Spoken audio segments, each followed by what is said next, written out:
everyone. It's good to see you. Thank you, Ken, director of the Taylor Center, for for allowing us to sponsor this session. Most people who I know in the network have probably heard me talk about visions or some aspect of visions at some point. I talk about it a lot. This model has been transformative for me personally and professionally, and I'd be happy to share more about what that looked like for myself in the Taylor Center, in the classes that I'm teaching, in the programs that we offer. First, I just wanted to reflect back that I saw a lot of echoes of visions in yesterday's coaching content.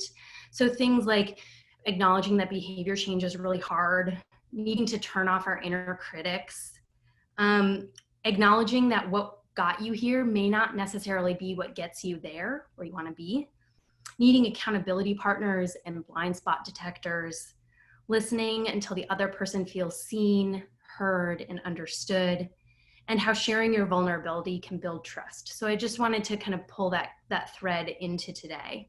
This is going to be a really, really small foretaste of the model and everything that's included in the visions model and what it could look like. So for a person like me, I experienced attending a 4-day training with visions, and then I just let that marinate and simmer with me for a year. And then I went back to that same 4-day training. So this is a journey and a process. And as we're heading into this, I think if it feels like it's too slow or too simple or too touchy-feely or not academic enough, get curious about where those questions are coming from and what you may have caught or been taught that is kind of leading you to some of those reactions.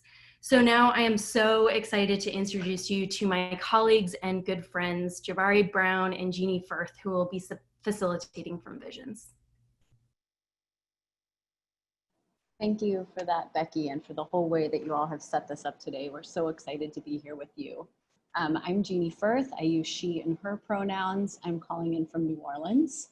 And before the Settler Colonial Project in New Orleans, this land was known as Balboncha, which means land of many languages. And dozens of indigenous people have made their homes here in the fertile Mississippi River Delta for thousands of years.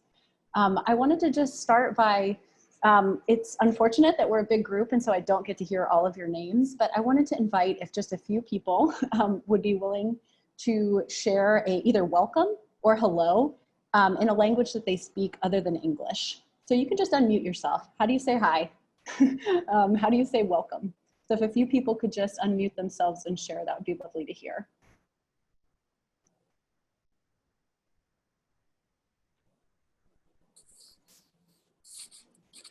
Bonjour à tous mes collègues francophones. Bonjour. I see it in the chat as well. Anyone else?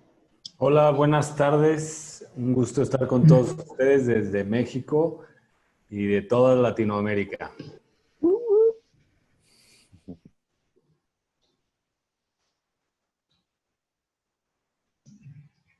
Hola, me encantaría oír cómo saludan desde Singapur.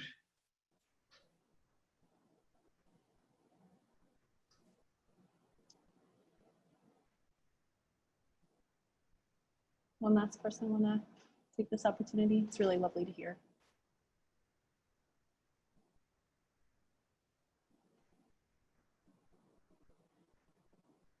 All right, you can also put it in the chat. Thank you.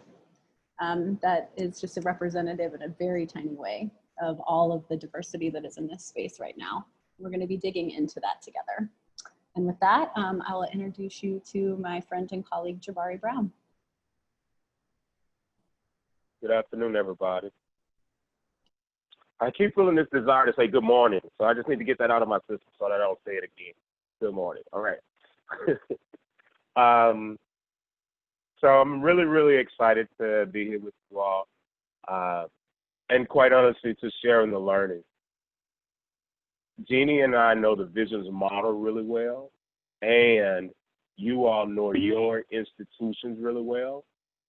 And so our intent here today is to share tools, thought processes that create an avenue for you all to identify and interrupt oppression within your sales and within the places where you work.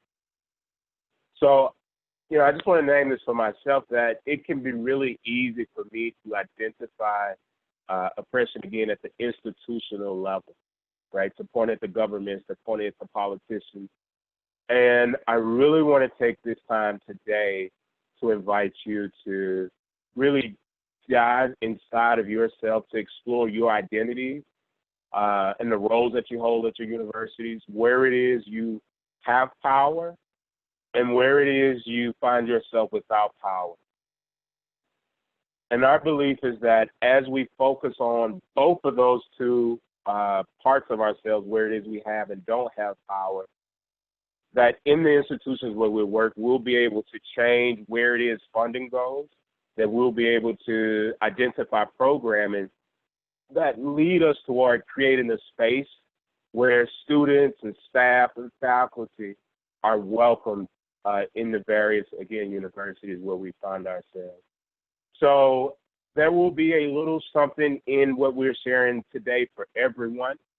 And the very first thing that we'll start by doing, which is sharing, Jeanne's actually going to lead us in icebreaker. Thank you. Thank you. So the visions model really rests on the idea that feelings are really important for interrupting oppression. And I also understand that the visions model says that there are 6 core feelings. These core feelings being mad, sad, and scared, and peaceful, powerful, and joyful. While no feelings are bad feelings, it's really important to understand the message behind the feelings that I'm feeling. So, Marina, as you mentioned earlier with the criminality of Blackness or being brown, it has really stirred a lot of feelings inside of me, right? And particularly feelings that are mad, sad, and scared. And so I name that as a placeholder for understanding where the work began, right? So when we were born feeling. And we adopted language to express the feelings that we felt. And as we continue to move through toddler and, 2nd grade and 7th grade, more and more we adopted cognition as a prime way of moving through life. There are many hands that went up when asked the question that Jenny prompted was cognition valued more than feelings? And for me growing up in school, that definitely was true.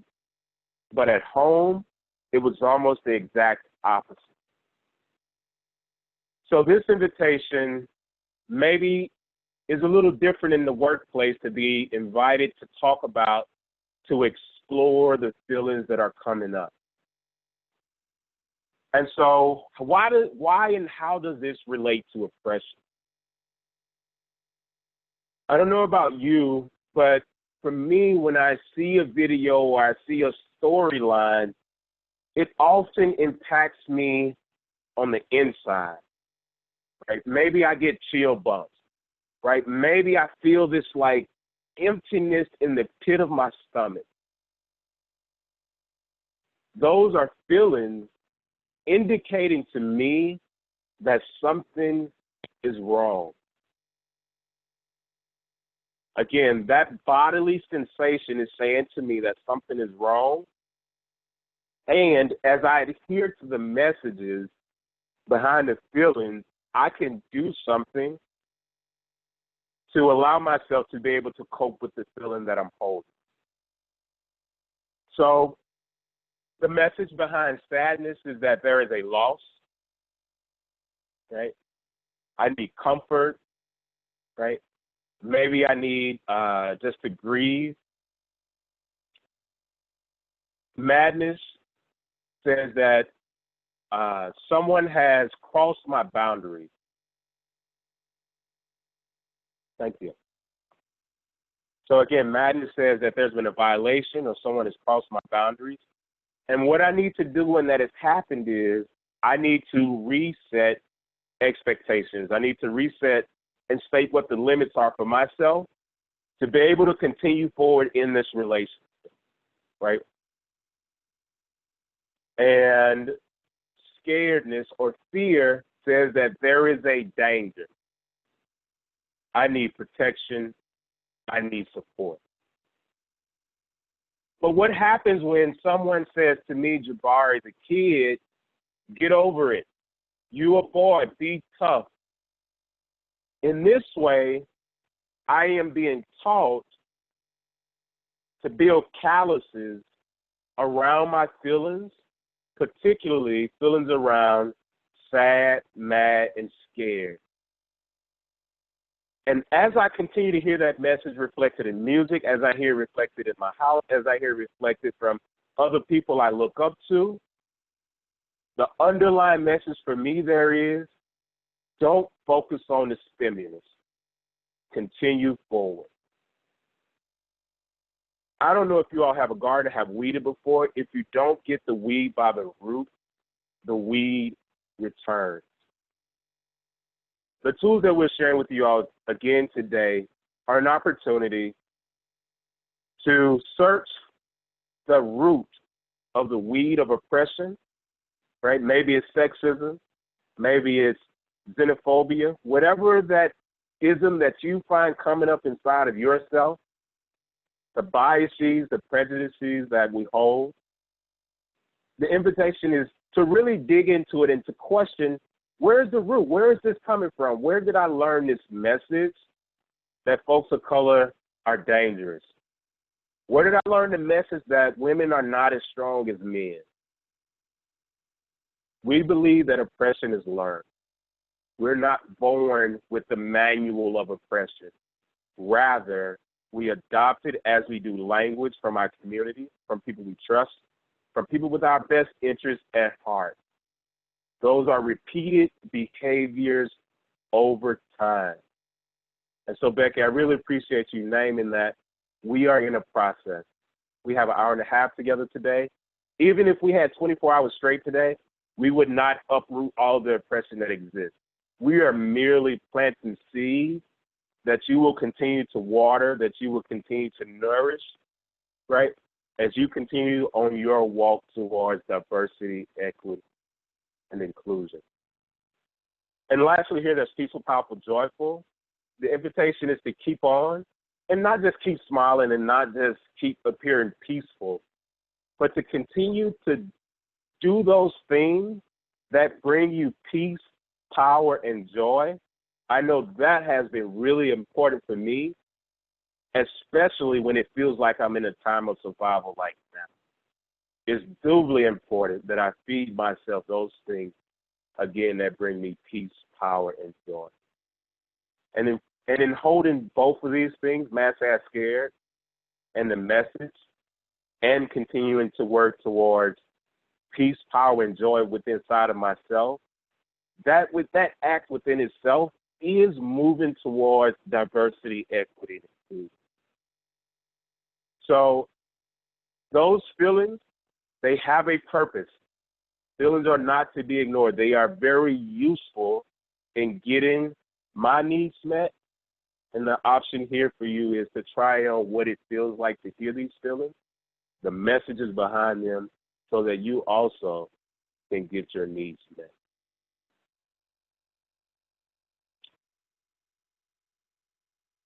So where we will be transitioning now is our very first tool, or second tool at least, that we'll be sharing. That'll help to create a foundation for how it is we will communicate with one another, right? The language in the world of diversity, equity, and inclusion seems to always be evolving, right? And so as language continues to evolve, we found these core guidelines to be really handy in understanding how to communicate with people that are not from rural Mississippi like me, right? So this is our invite, and Jeanne will take us the next step of the way. Thank you, Jabari.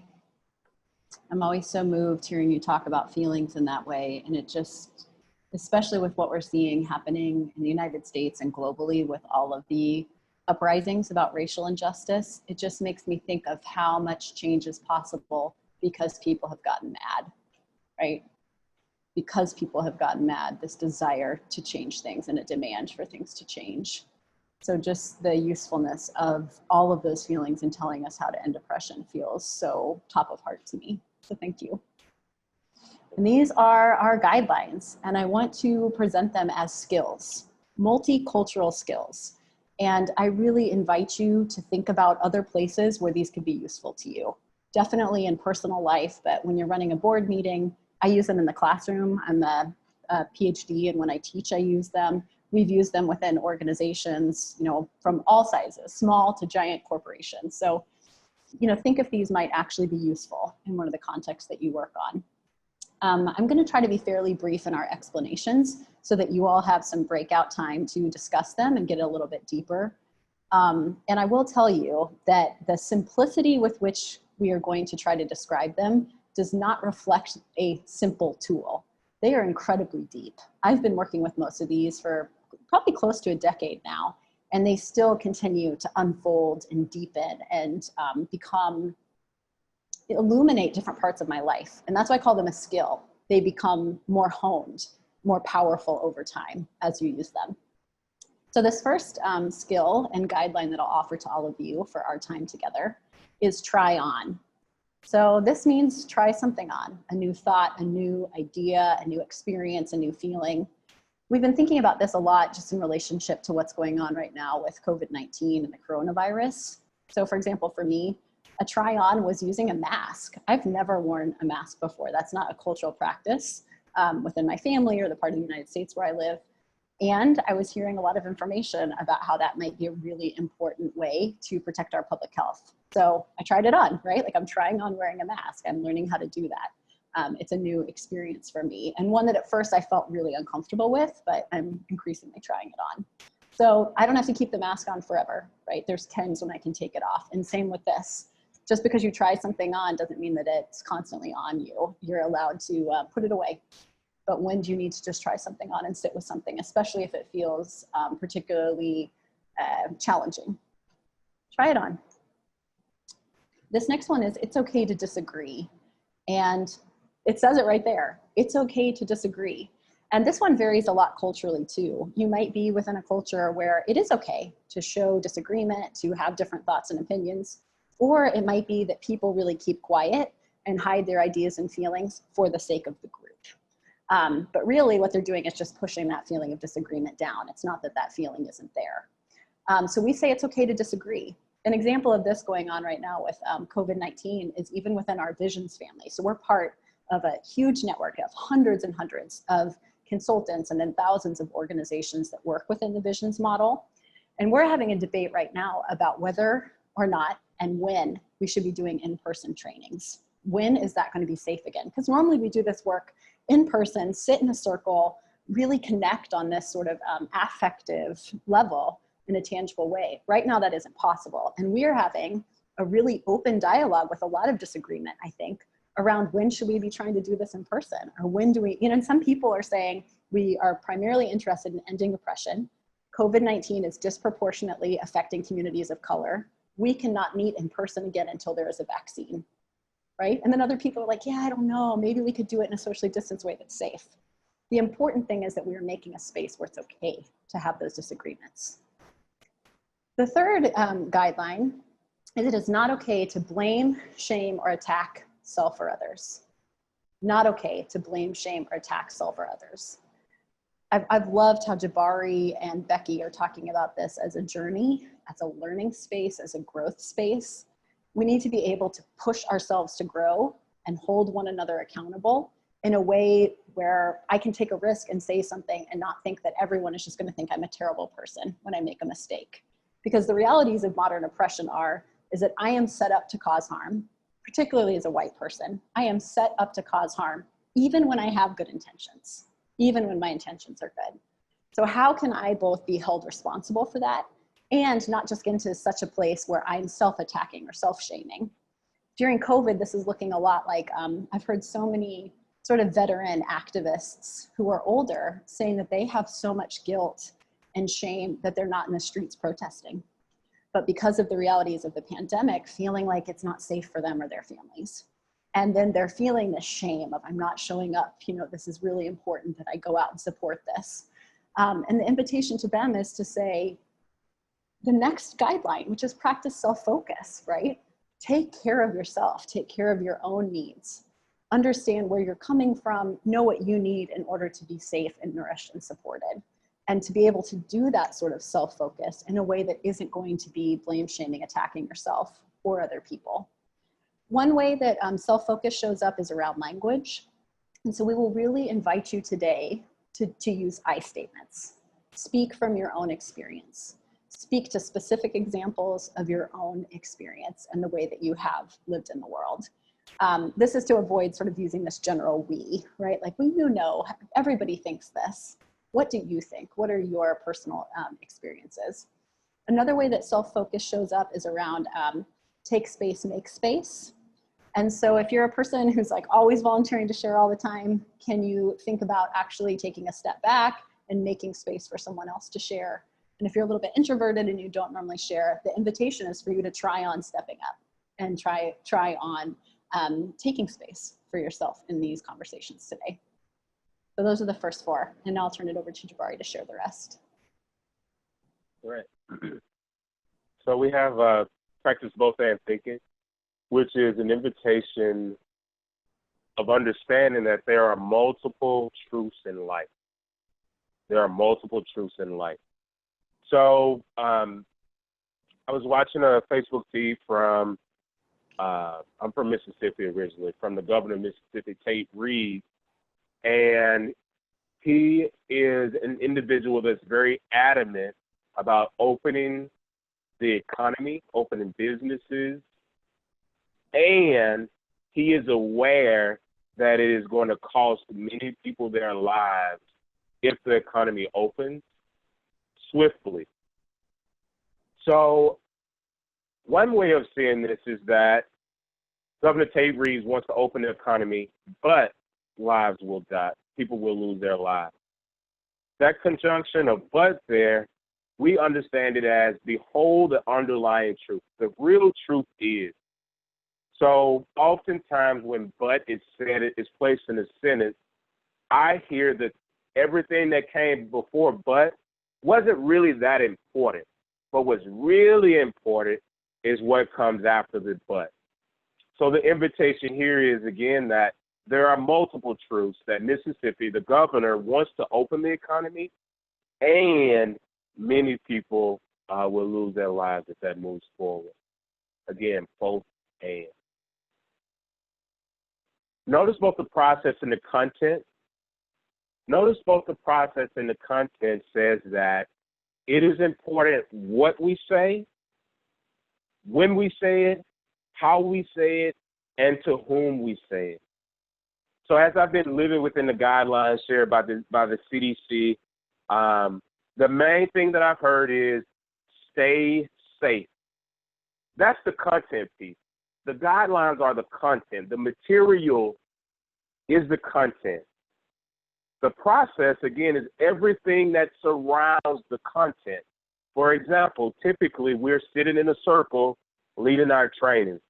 However, we are in a new process because we're leading virtual training. That requires Jeanne and I to shift how it is we do or share the material that we're sharing.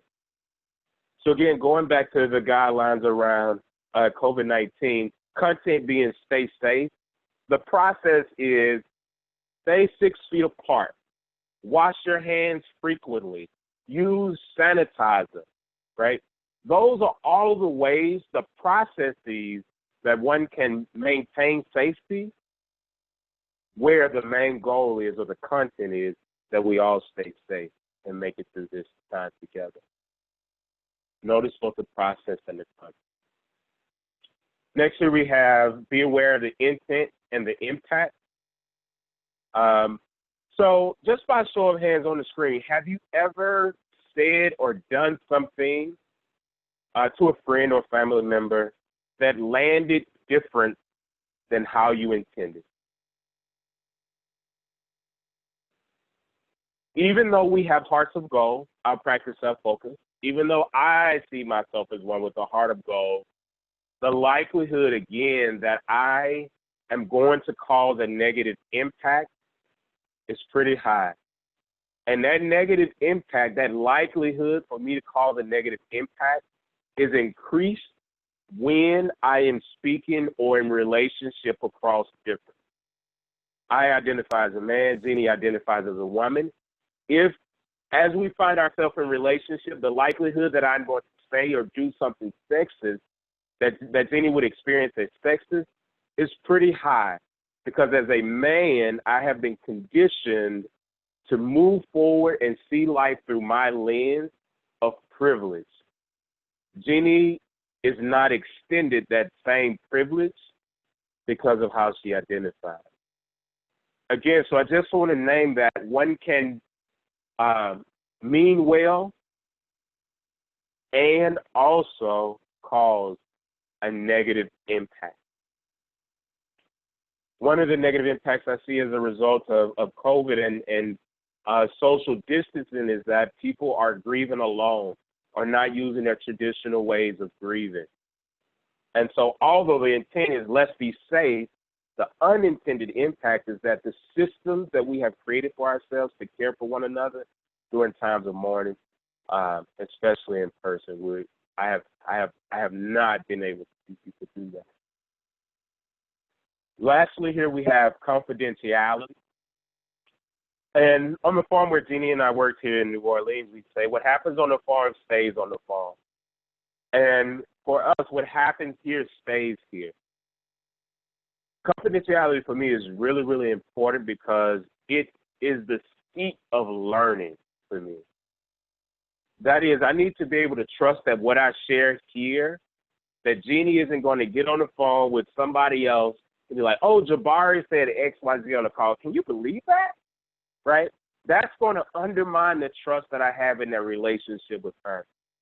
And as we continue to be in relationship, the likelihood that I'll share more and more decreases.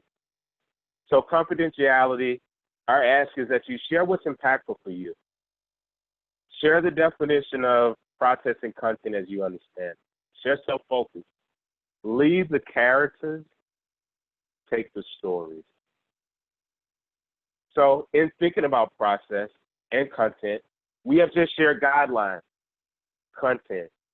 Now we're going to engage in a different process of learning where you all will be placed into pairs to talk about how these guidelines show up for you.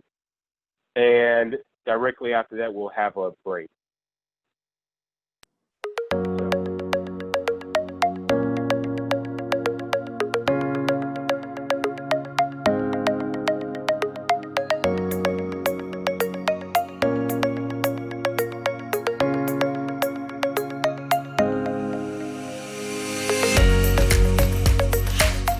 Are we all back?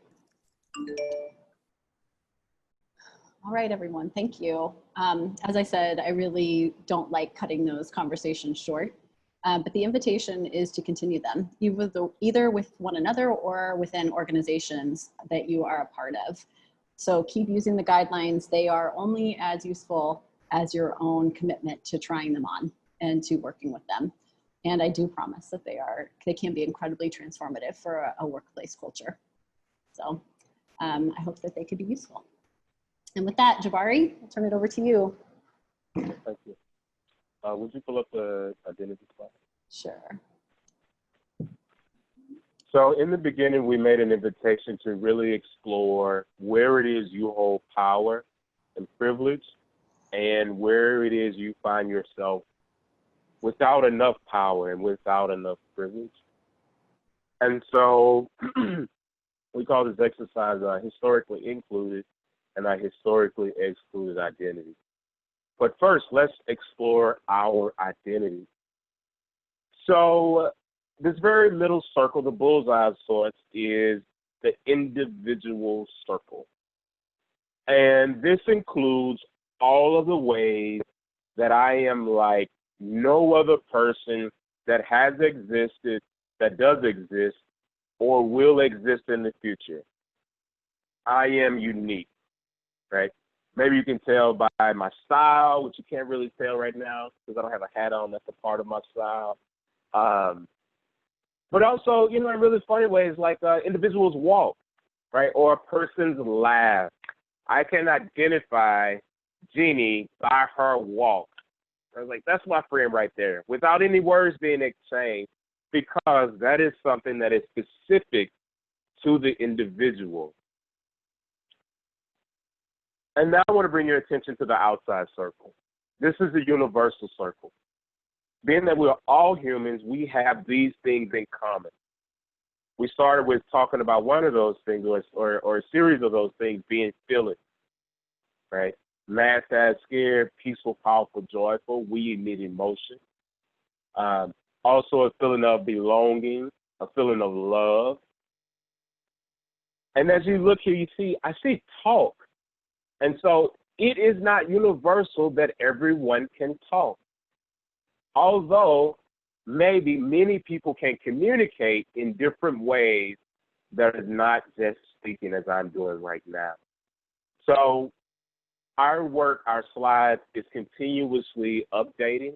And this is one of the ways you see our work continuing to evolve real time.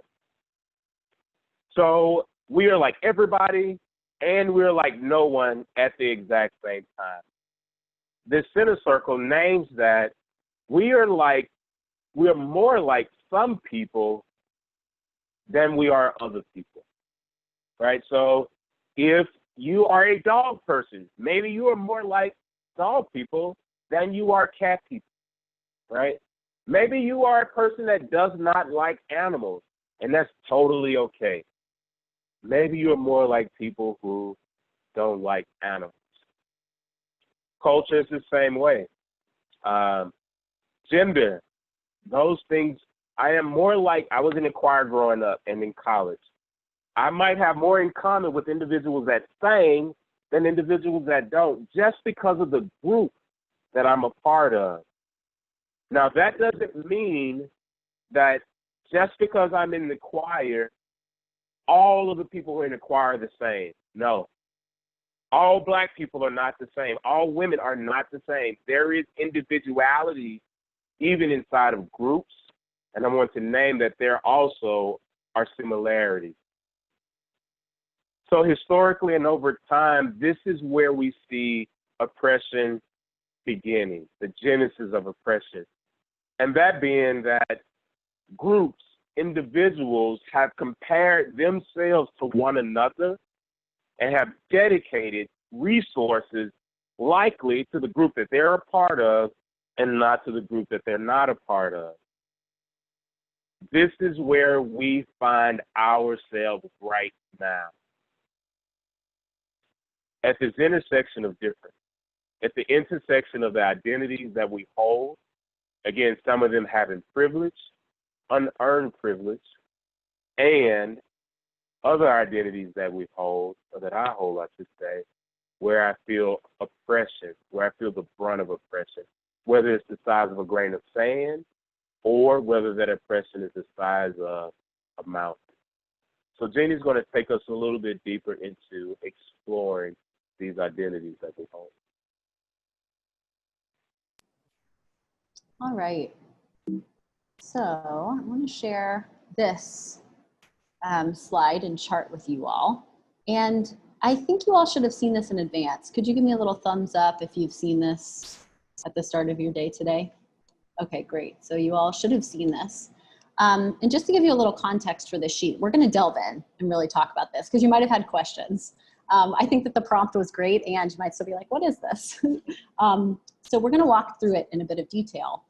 But I want to say that in our usual visions model, normally this whole chart is filled out, right? Like we have every single row and column has completely, examples and how we've identified this specific to the United States. So since we have so many different countries represented, different ways of being, different cultures, we thought that the invitation would be for you all to really think specifically in your own context, which you all are experts in. So Visions does a lot of work in the United States. We've traditionally done some work in South Africa as well. And so many of the ways in which this chart has been created is really about demographic, population level chances for success for certain groups. And that has been US based. So we continue to use it and think about it and how it could look in other contexts, right? And unfortunately, that some of these forms of oppression do seem to have a more universal element. Not necessarily, there may be exceptions to the rule depending on where you are, and that there are some of these that transfer to a lot of our cultural context across the globe. So I just want to walk us through it a little bit. On that very, very top row, you see on the far left, types of oppression. So this is the ism, if you've heard that term before: racism, sexism, cissexism, classism. That is the type of oppression. The next column is the variable.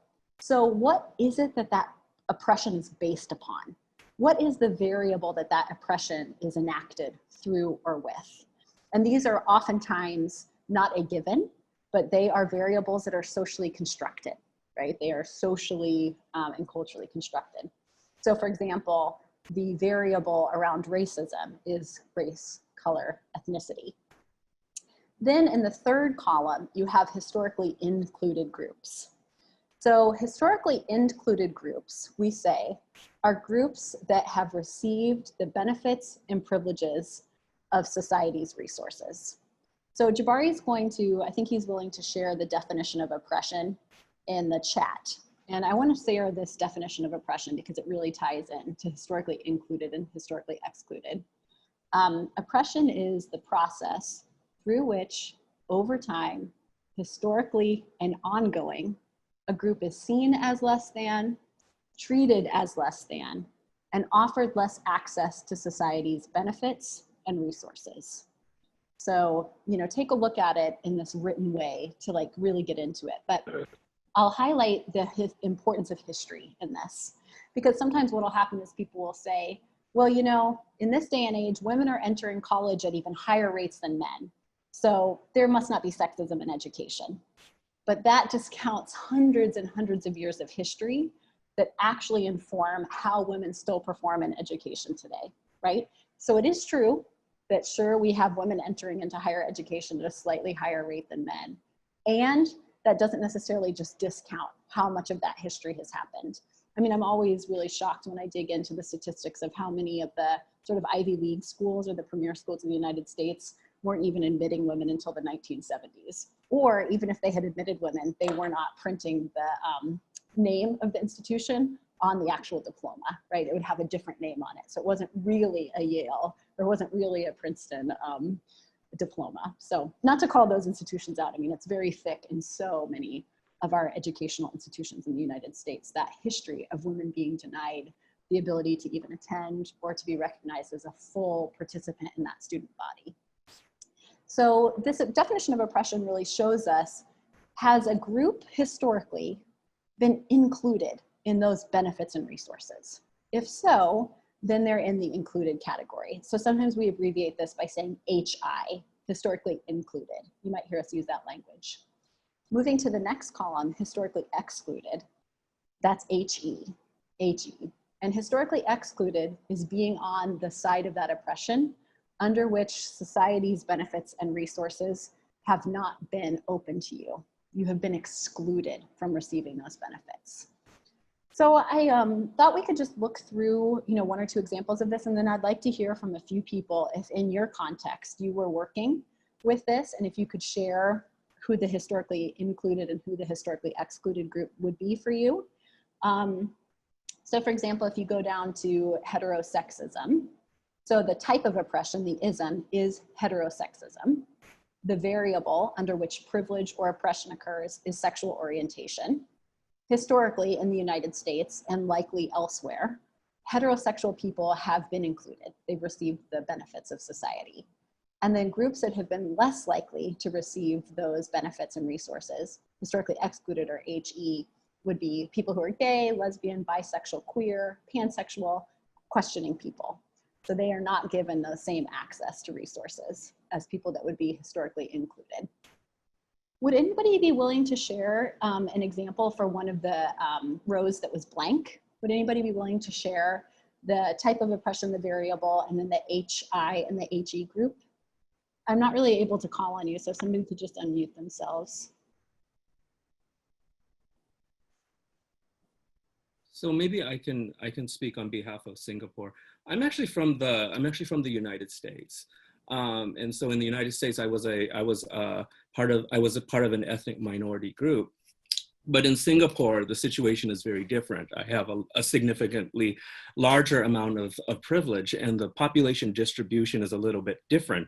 I mean, even though we are for the most part Asian, but we're not all Asians, but like it's 75% like Chinese, and then you have about 13% Malay and 7% Indian. So I definitely benefit from the way the system works in Singapore in ways that I did not when I lived in the United States. Interesting. And what variable would that be around? Either the type of oppression or variable?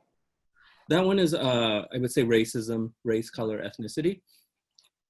And I don't know how this functions in Singapore, but one that isn't on here that sometimes gets brought up in the context of the United States, so I'd be curious what it's like in Singapore, is colorism as like a different than racism, but another thing which is about fairness or lightness of skin and melatonin levels. Melanin. Mm-hmm. So I don't know if that is also the case in Singapore. I think that's, yeah, that may be, I think that's a very pervasive thought in many Asian cultures, and there are products that you can buy to lighten your skin. So just for the sake of making sure that people understand the chart, who would be the historically included groups in the example that you just gave? Like you're saying you would be more included. Who would be included? So in Singapore, because it is the Chinese are the majority. So it's the historically included group would be the ethnic Chinese. All right, the majority. And then Yeah. what about historically excluded? It would be the Malay and the Indian groups. And as far as the Eurasian, I'm very ambivalent because that one is very hard to describe. Yeah. Thank you. Thank you for that context. Yep. Did somebody want to share? I think Jean-Michel. Yes, I can share something that is Jean-Michel. It's okay. I'll go in the linguistic oppression in the context of the United States and Canada. So French Canadian for the last 250 years have been the Francophone in North America for the last 250 years have been living in in countries with a majority of Anglophones, and a lot of French Canadian moved to US, moved to Vermont. If I remember well, it's about I don't remember how many hundreds of thousands of French Canadian moved to the US in the factories and everything, and they were obviously excluded groups because they were not Anglophone. So either they stop speaking French and start speaking English, or they get excluded completely. So the historically included groups were the Anglophone, while the historically excluded groups were the Francophone. And even as of today, a lot of Anglophone in Canada and US will have French Canadian last name, will have French Canadian origin, and completely ignore this origin because it was being on the wrong side. This is something that you want to forget about, that you want to remember. So historically, and even today, it's still actuality, but for the last 200 years, it has been a huge thing, the linguistic oppression in North America, for sure. Can I ask, what are some examples of how that linguistic oppression shows up, like culturally or institutionally? Like, where do you see it? As of today? Well, or I'm just thinking like, are there dual language TV stations? Like, I'm just thinking like.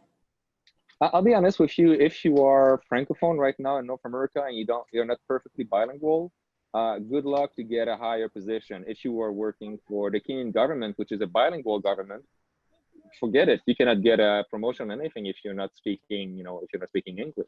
You cannot be a minister in Canada if you speak only French, but you can be a minister if you speak only English. So Thank you. this Yes. is linguistic Excellent oppression. example. Excellent example. Right. Thank you. I really appreciate that. So there's obviously a lot on this chart, and I will just transition into the next piece with Jabari by saying this chart is always changing, not just internationally or in other contexts, but even in the context of the United States, developing more nuance, developing an understanding of what isn't being included. For example, I gave the example of colorism and that not actually being on this chart yet. So just to say this is a working document, and part of the invitation is for us to be engaging and reflecting and challenging ourselves to do better, even in how we create these categories. All right, so with that, Jabari, I will pass it to you. Thank you. So we have, again, both historically included and historically excluded identities. So as you look at your chart right now, I'm going to ask that you note, to yourself, your historically excluded identity. So that might look like circling or writing down. And I want you to hold one of those. We're going to use it for our activity. So again, note all of your historically excluded identities and highlight one of those that we're going to use for the activity.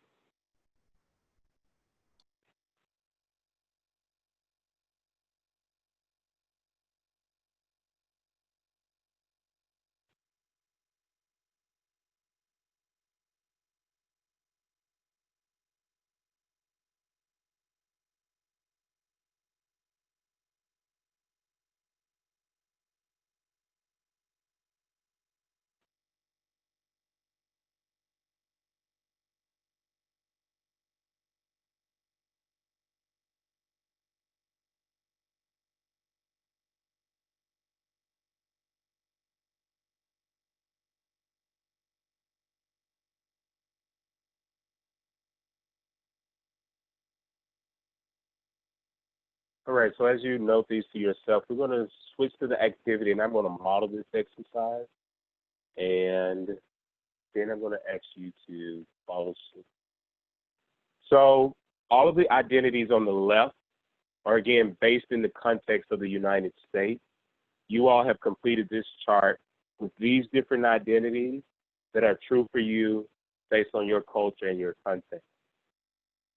So the goal is here to use one of the boxes on the left to answer all three questions on the right. It asks, what are some strengths that come from your experiences as a member of one of the group circles? Write down words that come to mind. For me, I want to talk about being a person of color, and community is, for me, arguably the greatest experience of being a person of color. I think it shows up in really simple ways, acknowledging a person of color in a state I've never visited before, that I don't know this person, but as soon as I make eye contact, there's a cordial hello, the cordial acknowledgement of this person. Also in Mississippi, we always shared goods. So if my mother didn't have sugar and she was making a peach cobbler, for example, I'd run next door to my brother's house or my sister. Like I would go to a neighbor's house to get that need met, as opposed to, I was about to say drive to the grocery store, but I guess ordering it from Amazon or Walmart. And words that come to mind are excitement, storytelling comes to mind when I think about being in community, and of course, great food.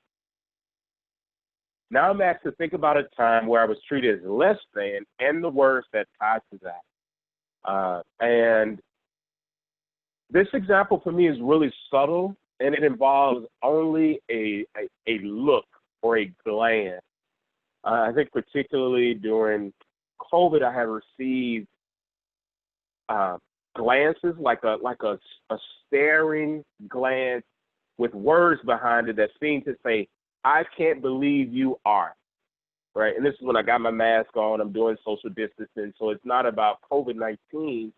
So I attribute that to the identity that I often lead with, which is race. That's where I feel most oppression in my life, is from that identity. And so the words that come to mind for me when I feel targeted based on my race is limiting. I feel that it's really shallow. That's the word that comes to mind, because the person really doesn't know me. They see my face and have attached a description that they've heard, learned from somewhere to my person that isn't true about who I am. So those are the words that come to mind.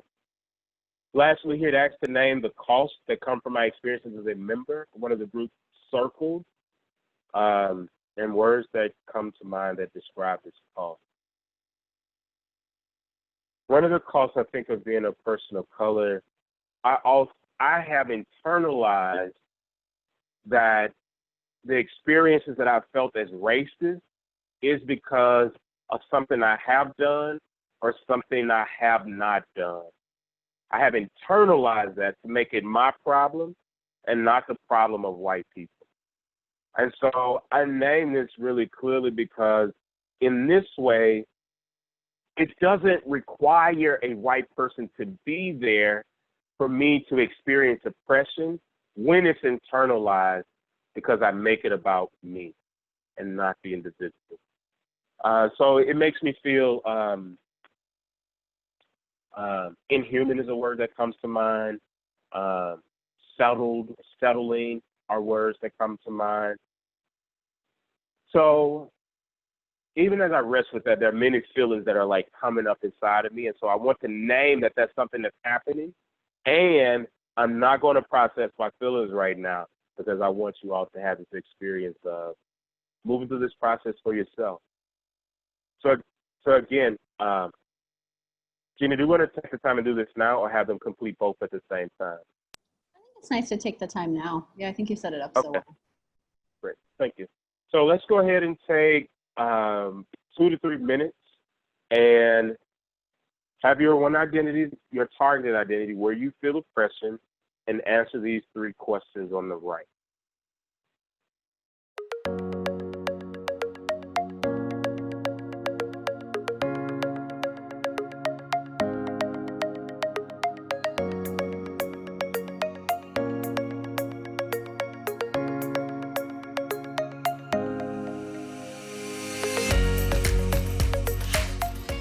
All right, so in the interest of time, I'm going to ask Jeanne to model the historically inclusive.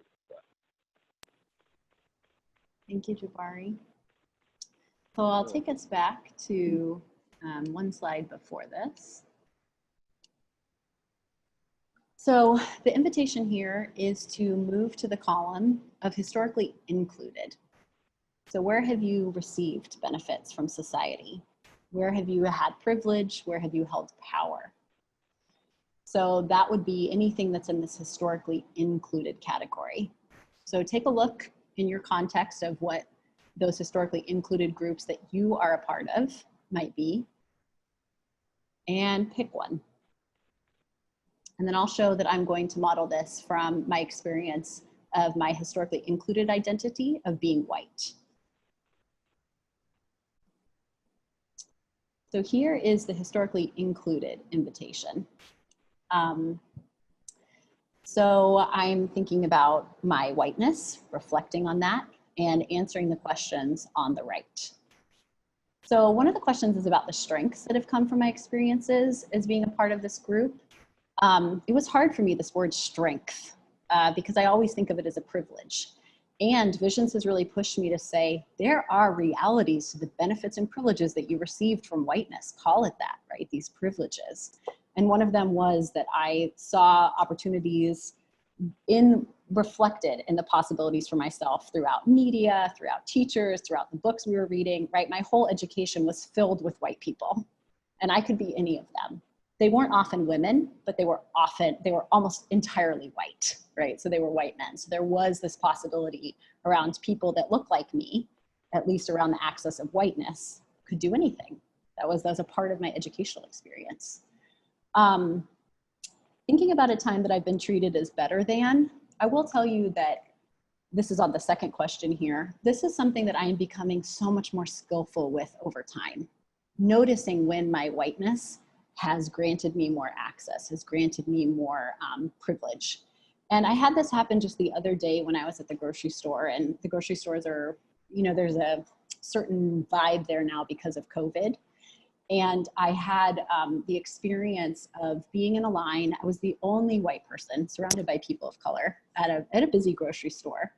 And one of the managers, who was a white man, saw me and kind of like gestured, made eye contact with me and gestured like this to me to come around and be in the customer service line. And it was one of those things where I actually don't even know if I would have noticed it before I've been doing all of this deep reflection. But that way in which he saw me and my whiteness and was like, probably like, no, I don't want this white lady to get mad that she had to wait so long, right? Like, I'll just move her up to the start of the line. There were a lot of people in line in front of me. So that kind of ease, I think about this a lot of times as the wind being at my back. And I wouldn't even notice the wind being at my back unless I somehow turned around and felt it, right? So it's a real skill to start to develop when these moments of being treated as better than, and how much that's affected my psyche, that I'm constantly getting this enforcement, that I'm just a little bit better. I'm just better. On this third question, this is a painful one. This is about a time when I have found myself treating a person in the correspondingly historically excluded group as less than, right? So turning to that historically excluded group, when have I treated someone as less than? And this could be intentional or unintentional, conscious or unconscious, or as a bystander, right? So one thing that happened, and this was very unconscious, it's a small example, but just to show you how it constantly is coming up. I was on a Zoom call last week, and there was a Black woman on the call who expressed to the white facilitator that she thought that some harmful language had occurred, that the facilitator had used some deficit language in talking about people of color. My very subtle reaction was to think that the Black woman was overreacting. Like, I just kind of had this feeling of like, oh, we don't really need to spend time talking about this. Like, I'm sure it wasn't, that's not what the person meant. It wasn't conscious. It took me, like, there was some kind of feeling I had about it, and it was only several hours later that I realized this subtle, unconscious dismissal of this Black woman's experience on the call. If she felt that violence was being done and that there was harmful language being used, there was, right? That was harmful language. But just this subtle way in which my kind of unconscious mind dismissed her voice and elevated the voice of the white facilitator, or kind of just like subconsciously sided with the white facilitator, like, oh, she didn't mean that, right? So it was really this process of realizing that just who am I seeing as better than and who am I seeing as less than? And then one painful cost of being in this historically included group is really the fact that the supremacy of white culture made other ways of being and knowing impossible in my young mind and in my experience.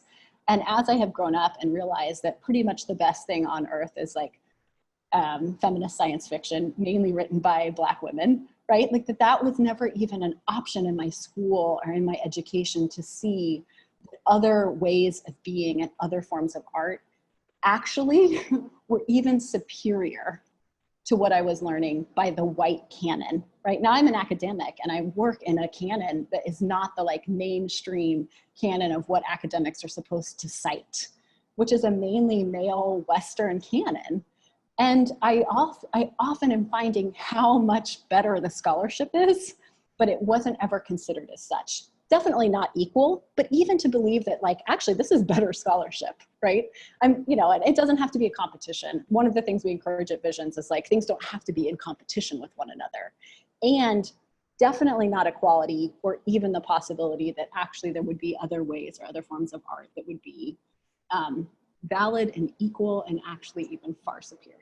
And that's a painful cost. I never saw that. I really had to learn as an adult to undo the white superiority, that what was white was right. And that was like the preferred way of knowledge, preferred way of art, etc. So that's one painful cost. So the invitation to you all now is to sit with this. So think about one of the identities that you hold where you've been included, historically included, and then answer these questions. And so once again, we'll give you a few minutes, probably 2 to 3 minutes for that process. And feel free to chat questions if you have them.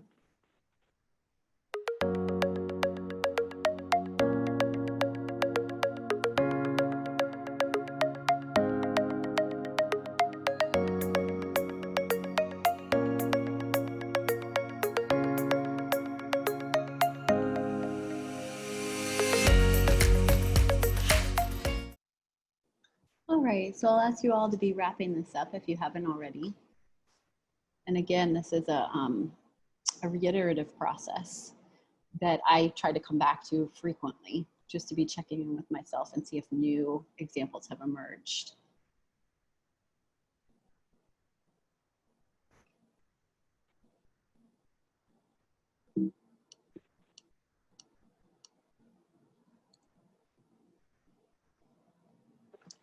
I'm going to stop screen sharing for a second so that I can pull something else up and we can see each other.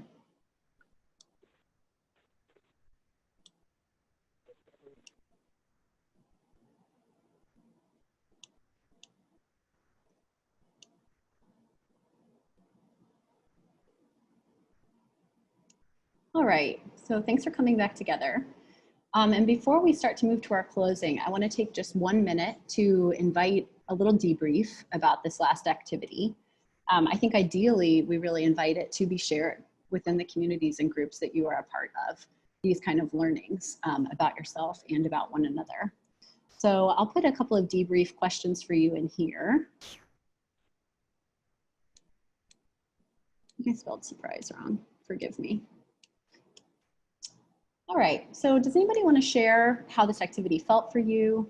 Which side of the chart that you have thought about more? Or which side of the chart was easier or more challenging? Anything that surprised you? So if we could just hear from 1 or 2 voices, and I will invite you to have crisp responses just because we don't have too much time. So if anybody wants to raise their hand or unmute themselves, it'd be nice to hear just a couple of reflections from you. Well, I think one of the things that is so important is this way in which we live on both sides of the chart. And even in working with people who have enormous privilege, so white, straight, wealthy men in the United States who have had the experience of being a child and know what that felt like not to hold power in that. So there is this way in which at least being able to have a slight window into what that felt like. It is not the room that you live in. Like, it is not, you know, I as a white person will never truly know what the costs of whiteness are to people who are not white. And the sexism that I've experienced as a woman, the way that I've experienced things being working class, it does give me at least some insight, a tiny little peek, tiny window, and also motivates me on why I want to end oppression, right? It's part of the reason that I feel like, oh, I'm in this struggle because I see my stakes in it too. I know how I have been held back by this unequal distribution of power. So that's part of the invitation of the Visions model, is to dig in and really understand the interplay between our HI and our AG identities. So I'll just leave you with a question before we move into closing with Jabari, a question for further reflection, which is, how might your HE or HI background help you in your changemaker work? How might it hinder your work? So it's about your cultural background, right? The identities that you have been assigned group membership. How could it help you in your changemaker work, and how might it hinder you? So that's a question to take into the future. Thank you.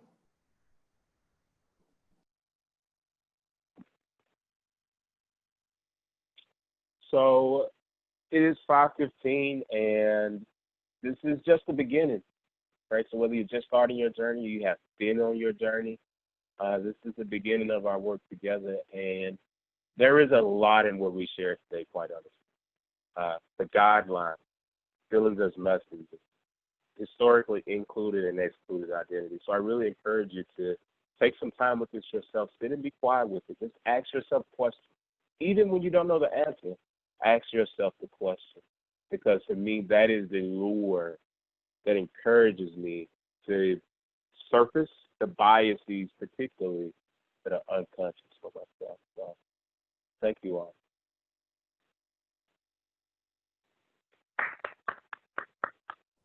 Thanks. It's really nice to see you all in gallery view to say goodbye. I encourage that if you have a moment to do it. Thanks. Let's keep on with the work.